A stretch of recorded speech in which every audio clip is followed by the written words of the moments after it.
Yahoo Fantasy Football, the Tucson Tackle Dummies League. This is your Week 8 recap. Week 8 action was highlighted by the closest game of the season and 4 massive blowouts. Let's get right to it. The closest matchup of the 2011 season. Championship Cheese knocks off Wildcats 144.1 to 142.55. A competitive barn burner literally came down to overtime this week, with Cheese taking a 1.55 point victory. These evenly matched clubs went into Monday night's game, each relying on one player to take the win. Cheese had tight end Antonio Gates for 9.3 Monday night to hold back Wildcats, who made a last-ditch effort to cover for not having a full lineup by signing Kansas City kicker Ryan Suckup, who for the second straight Halloween night hit a game-winning field goal in overtime to win for his team. But just 12 more yards on that kick would have won it for Wildcats. The 12 points from Suckup made things close, but if Wildcats had set the lineup this week, we'd have a different winner in this contest. Wildcats left running back Ryan Grant starting on a bye, when on the bench sat running back Justin Forsett, whose measly 1.77 would have been enough for the win. Additionally, Wildcats had 3.8 from tight end Jason Witten in the starting lineup, when on the bench was tight end Heath Miller for 11.25. And at flex, he started Nate Burleson for 4.2 points, when on the bench sat wide receiver Malcolm Floyd, who had 11.95 this week. And worse yet, Wildcats had linebacker London Fletcher on the bench, missing out on his 21.5 points this week, which was more than Wildcats' starting linebackers combined. In the matchup itself, we had a great running back battle as Cheese's Ray Rice edged out Wildcats' Adrian Peterson 29.65 to 29.45. Cheese had 13.5 from defensive back Jason McCourty and 13 from linebacker James Laurinaitis, and Wildcats had 18 points from quarterback Matt Schaub and 13.4 from wide receiver Percy Harvin. The win for Cheese moves the team into the top 8 in the overall standings and keeps the team a game out of first in the Wildcat division, while the loss drops Wildcats to 4-4 on the season, 2 back in the Cabs division. In other action, White Powerade knocks off Viva Football 130.76 to 116.85. Powerade has put together a 3-game winning streak after knocking off Viva Football this week. Powerade had 8 players beat projections and 6 players in double digits, led by quarterback Michael Vick with 25.21. The 3 Powerade wide receivers combined for 31.65 this week, covering for just 2.15 from the combined efforts of running backs Ben Jarvis, Green Ellis, and Brandon Jacobs. And on defense, Powerade nabbed 13 points from linebacker Terrell Suggs. Viva countered this week with 7 players beating projections, but only 3 players reached double digits, and 6 players on the squad scored under 5 points this week. Viva did have a game-high 29 from the Buffalo defense, but the rest of the defense managed a combined 14.92 points. Over on offense, only 2 players for Viva scored more than 7.5 points, and running back Felix Jones did not play this week but remained in the starting lineup. The win for Powerade brings the team to 4-4 overall, and a comeback is on its way, as the team is now just a game out of first in the Aztec division after starting the season 0-3 and not having a division win to its name yet. Viva loses this one and drops to 2-6 overall, and is now 3 games out of the final wildcard spot as the season shakes out. In other action, Lombardi's Ghost knocks off Raging Boners 138.86 to 122.16. Lombardi maintains his lead in the Wildcat division by a game after ending Boners' 4-game winning streak this week. Each team had 7 players top projections, but Lombardi had 6 in double digits to Boners' 3. Lombardi dominated the defensive battle with a team-high 18 points from linebacker Derek Johnson, plus 12 points from defensive back Dewan Landry, and 10 from defensive lineman Andre Carter. Boners had 4 players on defense beat projections, but none of those players reached double digits.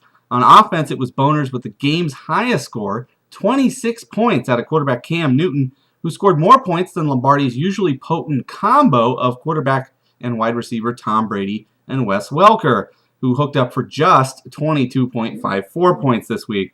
But Boners dropped the ball at flex, leaving 2 injured players in the lineup scoring no points, And Lombardi capitalized, getting 7.15 from tight end Benjamin Watson, who was projected no points at all, and wide receiver Joshua Cribbs, who more than doubled his own projections, scoring 15.32 this week. The win moves Lombardi into the number 2 seed overall in the league, while Boners remains a game out of first in the Cavs division following the loss. Moving to other action, Greek Thunderball defeated Mojo Jojo 115.44 to 88.38. A wake-up call is answered, and the previously inactive Greek knocks off a division leader this week in an upset brought on by lineup woes for the usually competitive Mojo. Greek was called out here last week for failing to set a competitive lineup week after week, and for at least 1 week, Greek has responded. Greek had a game-high 23.5 from quarterback Ben Roethlisberger, and Greek's 4 wide receivers combined for 52.29 points this week. Meanwhile, Mojo had to play this week without quarterback Aaron Rodgers and 7 other players all on a bye, meaning the team would not be at full strength. But Mojo opted to leave 3 of those players on a bye in the starting lineup.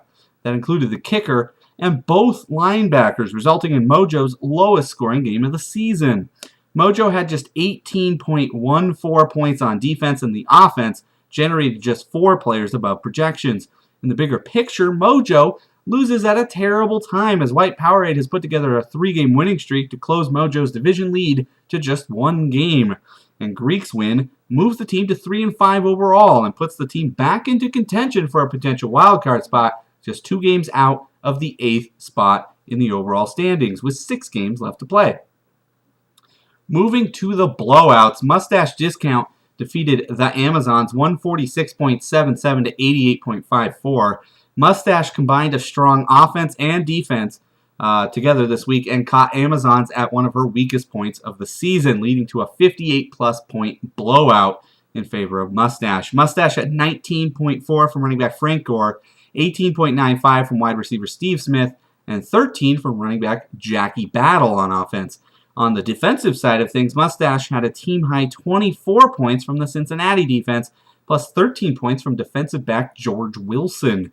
Amazons had a game-high 25.83 from quarterback Matthew Stafford, but only 1 other player reached double digits as a squad, and Darren McFadden, Dustin Keller, Sebastian Janikowski, Darrell Revis, and the New York Jets defense were all on the bench on bye, and running back Javid Best went to the bench with an injury. In the lineup, Peyton Hillis did not play but remained, and 8 other players scored under 4 points this week. The win keeps Mustache a game back in the Toro division at 5-3 overall, while Amazons drops to 3-5 overall, 2 games back in the wide-open Aztec division. Inglorious Bear Jew knocks off Angry Arthritis 179.38 to 118.33. Arthritis once again takes one squarely on the chin. It's for the 3rd time this season an Arthritis opponent scores over 179 points on the way to a lopsided victory. The beneficiary this time, Bear Jew, who had the league's highest score this week. Bear Jew had half the team beat projections, with the bulk of the scoring coming from running back LaShawn McCoy and the Detroit defense, both breaking the 30-point barrier this week. Defensive back Chris Houston added 16, and wide receiver Mario Manningham woke up and finally paid dividends, scoring 13.8 this week. Arthritis had a team-high 23.21, sitting on his bench as quarterback Eli Manning was benched in favor of Tim Tebow this week, and Tebow scored well under projections with just 15.08 this week. Arthritis had just 1.25 at wide receiver this week, with the injured Andre Johnson in the lineup and also having to move Roddy White to the bench on a bye. Over on defense, Arthritis had a combined 20 points defensive back, but just 2 combined points at defensive line and 2 points total from the Dallas defense, thus preventing Arthritis from making any kind of a push on that side of the ball. The win puts Bear Jew at 5-3 overall and in the position of the best wildcard team currently, sitting just a game out of first in the Wildcat division, while Arthritis falls to 1-7 on the season. AZ Chargers knocks off Navajos 166.6 to 100.08. Having the Chicago Bears on a bye was definitely going to be an uphill battle for Navajos this week, as the entire Navajos bench comprised of 4 Bears on a bye, plus a New York Jets running back and Atlanta tight end Tony Gonzalez. The loss of the team's core group of players, combined with some poor performances led to a lopsided victory for the high-scoring AZ Chargers this week. Navajos did manage to find 7 players that beat projections, led by wide receiver Anquan Bolden with 16.25, but 3 starters scored no points at all and could not keep up with AZ Chargers, having 9 players beat projections and 8 players reach double digits. AZ Chargers got a game-high 32.1 from running back Steven Jackson, plus 18.81 from wide receiver Antonio Brown. 15.15 was added from wide receiver Lance Moore, and Eric Weddle on defense at defensive back scored 16 points this week. AZ Chargers uses the victory now to improve to 6-2 overall and 3rd best in the league, and remains a game up in the Toro division, while Navajos continues to tumble. After starting 2-0, the team is now 2-6. And in your biggest blowout of the week, What the Shell defeats Big Ben's Revenge 144.91 to 70.8. Big Ben produced the league's lowest score this week and the 2nd lowest score by any team this season, second only to his own score last week in this 74-plus point drubbing at the hands of Cavs division leader Shell. Shell had 7 players in double digits this week, led by 20 points from the Tennessee defense. Running back Maurice Morris added 12.75. Defensive back Patrick Chung added 12. Defensive lineman Jared Allen added 10.5. And wide receiver A.J. Green added 14.3. All this while Shell left Beanie Wells and his 14.3 points on the bench.